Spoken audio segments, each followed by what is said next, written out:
Each day we strive to make it Black home, Black to the future, Black in one piece. Where being Black is a bop, like a song we replay every 3 minutes and 30 seconds of every day. Where being Black is a vibe, all the time. You're listening to TMBP Media with your host, Dr. Tasha.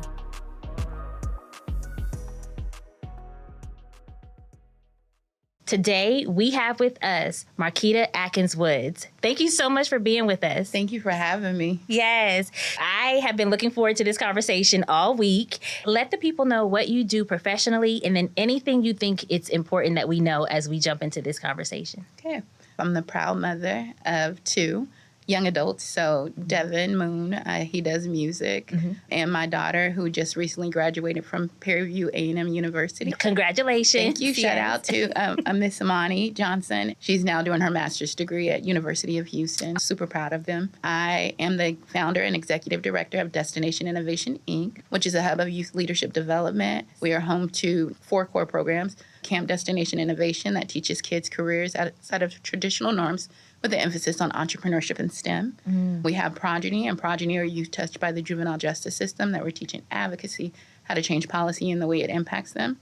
We have Root the Power, which is our civic engagement, voter engagement, and they also do environmental justice. We want young people to know you might not have the power of your vote just yet, but you do have the power of your voice to be a catalyst to change.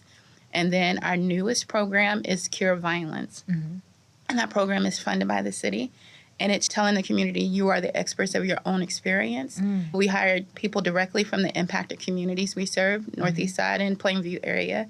They are getting in front of the gun violence that's happening in the community through building relationships and wraparound services. We do what we do at DI, number one, because we have far too many conversations about the future without the future at the table, and we get it wrong.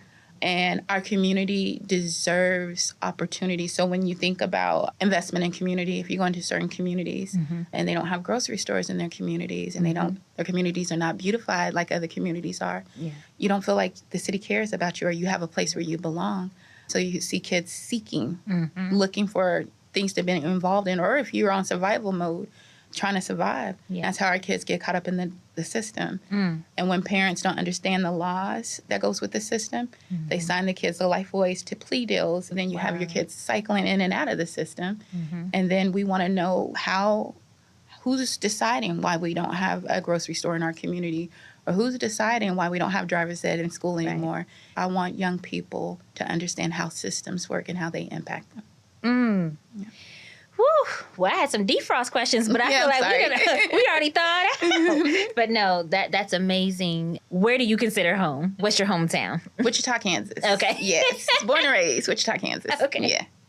I see where you were about to go. Yeah, go a little bit deeper. We're going to circle back to that. Because I was like, she about to take us there. If you wanted someone to play you in your biopic, who would that be? Oh, I just blanked out on her name. But I think her first name is Lisa. She was on the movie Jason's Lyric. So the sister. Yes. Yeah, I think she's an amazing actress. I just love her energy. She has this funny to her. And I know I have a funny to me. And so I'm just like, that's who I would want. Is it Lisa Nicole Carson? Lisa Nicole Carson. Yes. That is who I would want to play me. Ooh, yeah. That's a good pick. What is your unpopular opinion? So that thing that you stand 10 toes down about, you believe it 100%, and other people are like, Marquetta, now come on. That you should never wear white pantyhose with black shoes. I don't know if that's unpopular. Because I agree with you on that. I hate that. That's one of my biggest pet peeves in the world. That's a good one. Yeah. All right. So we will jump on into the meat and potatoes. The first question is, how do you self-identify when it comes to race and ethnicity? I'm Black. I am very Black, and I'm very proud of it. Yeah. And how do you define Blackness? Black is not monolithic. It's everything. I always think about Langston Hughes' poem, Harlem Sweeties, where he's talking about Black women and their skins, Tapia Thrill, and all the different flavors that we have. So when I define Blackness, I think to myself, it's not one thing. It's everything and then some. Yeah. I have started calling something peak Blackness those times when we're in a space where we are actively participating in something or witnessing something. And I feel it even sometimes when I'm just scrolling on Instagram and see a post where I'm like, I love us. I love being Black. That. Tell us, what are some of those moments for you?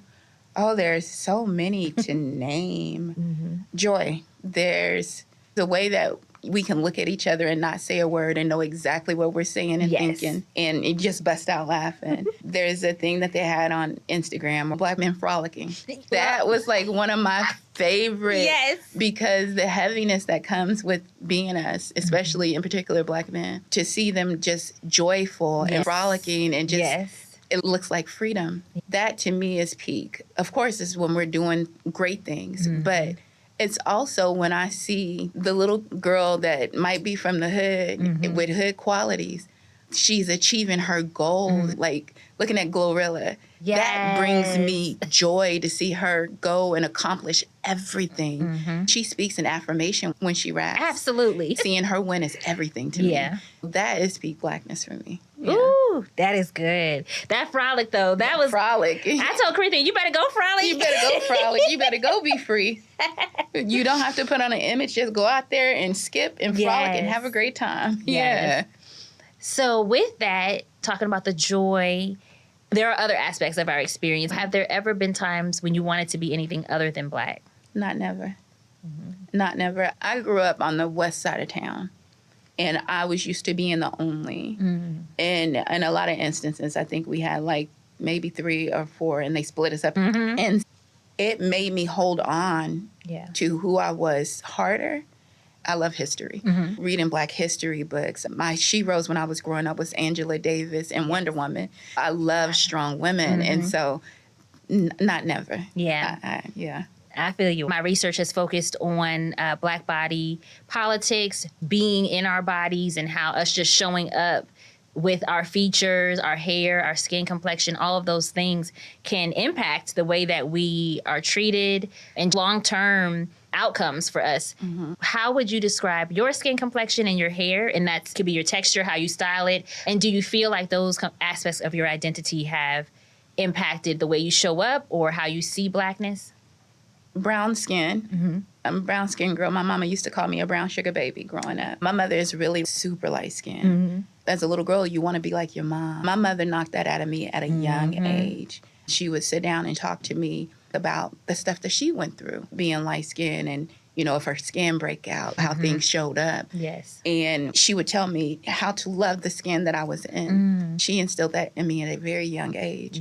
And so I was always proud of my skin because my mother was proud of my skin. And when it came to my hair, the hair defined me. And the only reason why, and this is a vulnerable moment, I have a kidney disease and I got diagnosed with it when I was young. And so you have to take a lot of steroids and meds and all that kind of stuff. It makes your hair thinner. So while I have the length, my hair is thinner. Not being able to wear your hair as is a struggle sometimes. When I do a hair wash day, which I don't do it anymore, my beautician hair, shout out to Paris, because she keeps me cute. But when it used to be a hair wash day, you know how it is with our hair. If you don't get to it to condition and blow dry it, I used to say my hair goes from being down to here to turning into Frederick Douglass or a Black Power fist. So it's like you have that little window of time before you get out the shower to put that conditioner in your hair, or it's going to be a struggle to comb your hair. But again, I love it for us because it's like magic. Your ponytail is start up down here and then it shoots up to here. So it's like magic. Oh, I love that. I never even thought about that going into the fist. The Black Power fist. That's perfect. But thank you for sharing that with us. I remember my dissertation co-chair, she had put out an edited volume taking a look at aspects of our hair beyond the way we style it and things like that. So there was a chapter on someone who had alopecia, looking at those other ways that our hair influences our experiences overall. It definitely does, and especially when you are a Black child growing up in a particular white environment, because there's times when people want to touch your hair. If you wear braids, did your hair grow in 24 hours? My hair grew to the middle of my back. You have to navigate those questions. I had to learn how to navigate those questions at an early age. I recently was on another podcast, and the interviewer said something about a patient of his, how the child said something that was inappropriate about race. And I said, were they black or white? And I said, well, I don't know if you could tell me that. And he said they were biracial. And I said, the parent needed to have said something to them, because that is how they grow up and think that it's okay, because it's never checked. And so when you were saying that at the young age, you're having to explain about, oh, did your hair grow? I'm like, listen, at this big age, when I was still in the corporate environment, it's like, why didn't nobody ever tell you that to experience something, you don't have to touch and feel? This is not a petting zoo. Exactly. I'm a human being. Right. Yeah. And you don't have to make a whole spectacle of it every time somebody comes. Just because you choose to come and wear your hair the same way every day, I love that for you. Do you? Right. But you know we gonna do what we do. But every single time, it's either you're mistaking me for another black person that I don't even look like at all. Not even close. Not even close. Different skin complexions, different hair, different heights. Like totally. That is amusing. Yes. So you've talked about your family, your mom, your children. You talked about even your health, different aspects of your life. Are there any other things that you believe have shaped your view of blackness? And do you think that it's evolved over time? Yeah, so many. Having a dad that was working in a certain industry and watching him come home every day. I used to call my dad the Black Archie Bunker, complaining about the world and some of the oppressive systems that he had to face in his work and the racism that he faced in his work. That really defined my experience as a Black child when I was young. And then evolution, you go to middle school and they're busing kids and you thinking that your family is probably the only. Wichita is very siloed. And so if you're a West Sider, you're a West Sider, that kind of thing. But as I got older, when I went to middle school, it's like all these Black kids. And I'm like, home, Yes. And then being able to go to the Northeast Side and being a part of the NAACP youth and Urban League youth, a lot of those moments define or help me navigate and get deeper into who I am as a human being. Because community does that. It really helped me evolve and helped me grow into my Blackness and be more, I wouldn't say more assured, because I was okay with who I was, but I didn't get exposed to who I was a lot. And so being surrounded by it, it was just like, okay, I do have a place. Yes. I do have a home. Yes. Yeah. Ooh. If you had to define or describe what it is to be Black in this world, how would you describe it? Sometimes like being in an abusive relationship. Sometimes on the other spectrum, it's joy. When I say abusive relationship, we're in a country where we're still fighting things that our ancestors were fighting. And right now we're in a time where we're going backwards. Yeah. I'm a firm believer the farther you are removed from your history, that it will repeat itself if you're not educated on it. And I think that sometimes as parents, we want our kids or our next generation to not have to carry the heaviness of where we come from being in this country. But I don't see it as heaviness. I see it as it's our history, it's redemption. When you think about people that were considered 3/4 of a human being and look where they got us today. Right. That reminds me every single day that I'm unstoppable. And so when people will be like, my son said it yesterday, he was having a conversation and he goes, I'm not my grandparents, I'm not my ancestors. And I looked at him and I said, I am all of them. I am my ancestors. I am my grandparents. They were a lot harder than we are. A lot harder. They faced more and they fought more. So I will never disrespect and say I am not my ancestors. Every once in a while, there comes this wave on social media. And there was that period where everybody was saying that. I'm like, I don't know who started this, but y'all don't stop. Again, you don't know history. It's a lack of history. There is no way that you can know the history of your ancestors and then use that like you harder like than them. Of Everything you doing right now is what you would have been doing back then. So if you just talking on the internet, you wouldn't have been able to do 1/10 of what they did. I am my ancestors, and I'm doing exactly what I would have been doing then, today. Yeah. When you think about Blackness and Black culture, do you think those are the same or different, and why?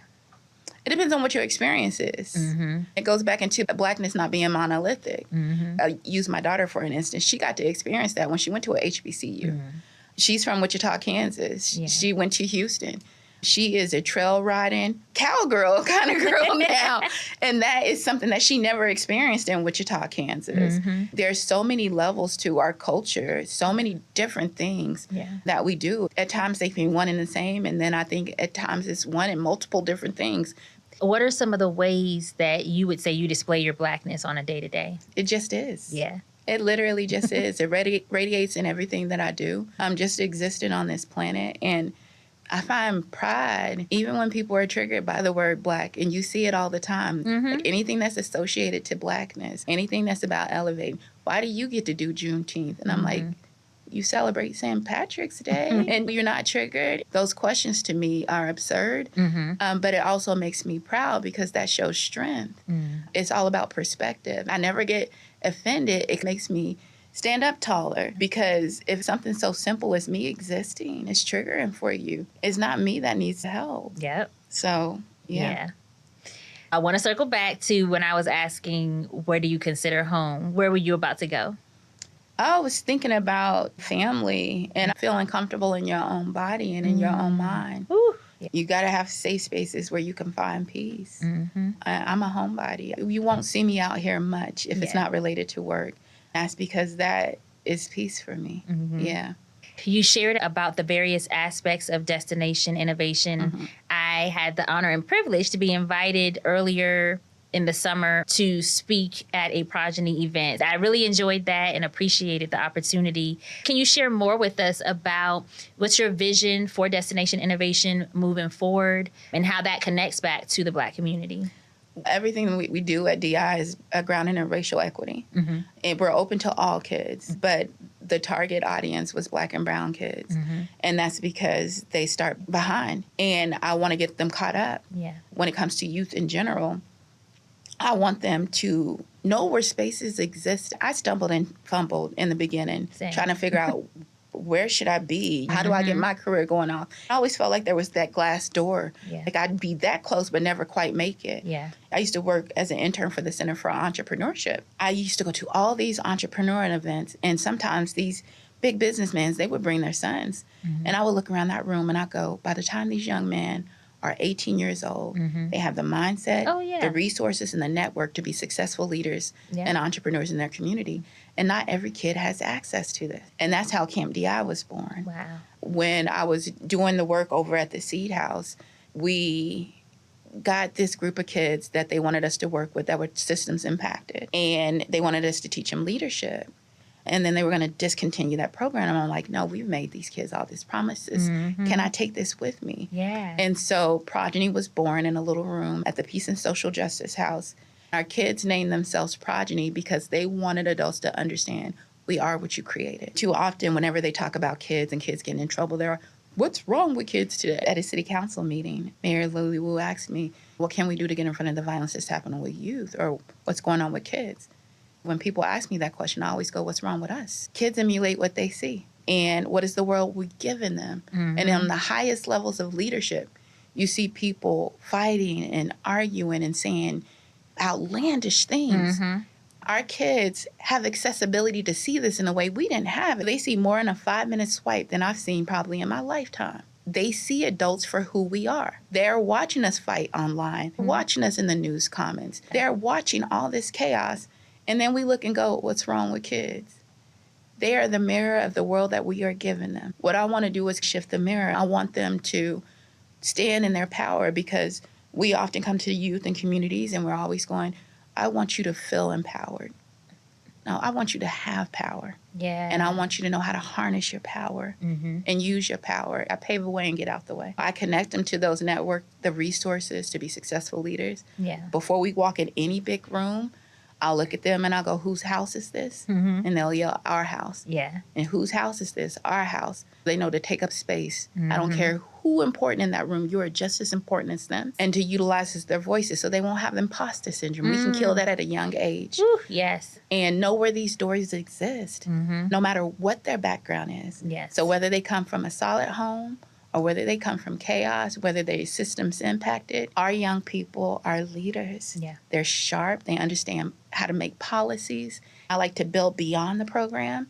We work with young people up till they're 25 to honor all the promises that we made to them in the youth program. When they pick up the phone and they go, Miss Marquetta, can you connect me? I can say yes. That's why you guys see me everywhere, because I want to always be able to tell our young people, yes, I can connect you. Yes, I can get you in that room, that kind of thing. Yeah. Well, you are doing an amazing job. I was at the Kansas Black Leadership Brunch and heard some of the students speak, and I was blown away. I've been asked this a few times in recent months, what gives you hope for the future? And I'm like, Gen Z, these upcoming generations, because they are not playing any games. They're not playing, and they're not carrying. The thing that I love about Gen Z, and I always take credit, I'm a late Gen Xer, and so I'm like, these are our babies. We raised them. But the reason why I love them so much is because they're really working hard to break the chains. They're not trying to carry the trauma that generation after generation carries. They are creating boundaries around themselves. They're having more open discussions about who they are and what they need for themselves. Some people see it as disrespectful. I see it as liberating. One of the things I've noticed about most human beings, not to generalize, we don't like freedom. You think about somebody that has autonomy over themselves. They might be different. They're not the status quo. They got a ring nose, or they got tattoos all over their body, or if they're LGBTQIA and they are out. People hate freedom. And anybody that has the audacity to be their most full and true selves, and this generation is working harder at being that, I love it. I love it for them, because being yourself, this society makes it the hardest thing to be. It's just you. Speaking of you being amazing, at the recent Blackout ICT Awards, you won an award. Tell us about the awards you won and just how you felt in that moment with that recognition. It was the Blackout ICT Award of the year, their final award, and I had no clue. Like, I had no clue. I was just coming to support. My whole family lied. They bamboozled me. My brother told me, Mom wants to go to the Blackout ICT Awards. In my head, I'm like, Mom doesn't do that kind of stuff often. And I bought you guys VIP tickets. I want you to go and have a good time. My mother called me a couple of weeks before the event, and she goes, I want to tell people what you do. And I'm like, Mom, you know what I do. She was like, do you have something written down? She told me, like, my cousin, wanted to know. And I'm like, okay, that's odd, but I was working. I'm like, that's weird, but I can send you my bio. Like, I don't know if you want to read that or give that to people. And she was like, yeah, that works. And I'm like, okay. And I just sent her my bio, went on about my business. I was sitting in the seat, and I was just enjoying the award ceremony. There's a video of me being interviewed by Community Voice, and they go, are you winning any awards tonight? I'm like, no, I'm just here to celebrate others. And I'm just laughing, enjoying myself and enjoying watching other people win. They get to the last award, and they start reading the bio. And I'm like, wait a minute. I looked at my husband and I said, what is happening? What is going on? He just looks at me and he smiles.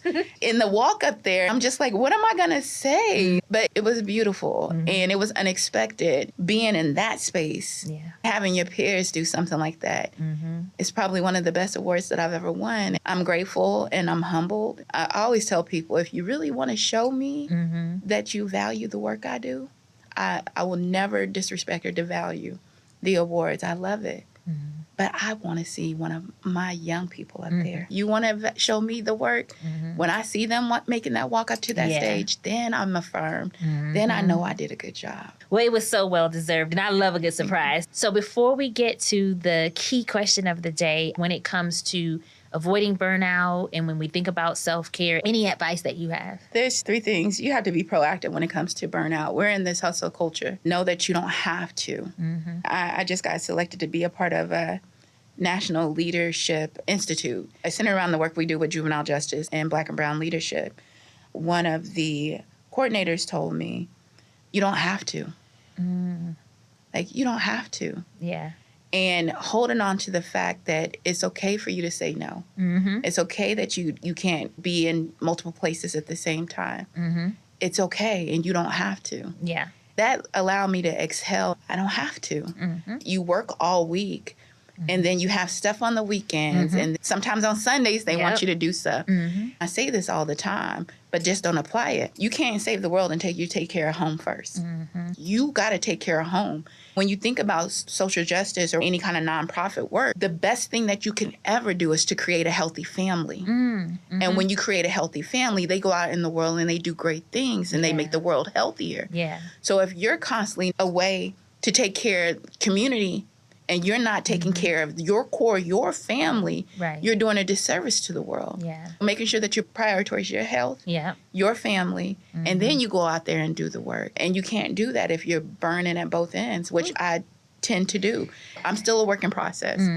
The work we do is demanding, especially when you're building something. Now we have 23 people on staff. And so I have to be accountable for their families too.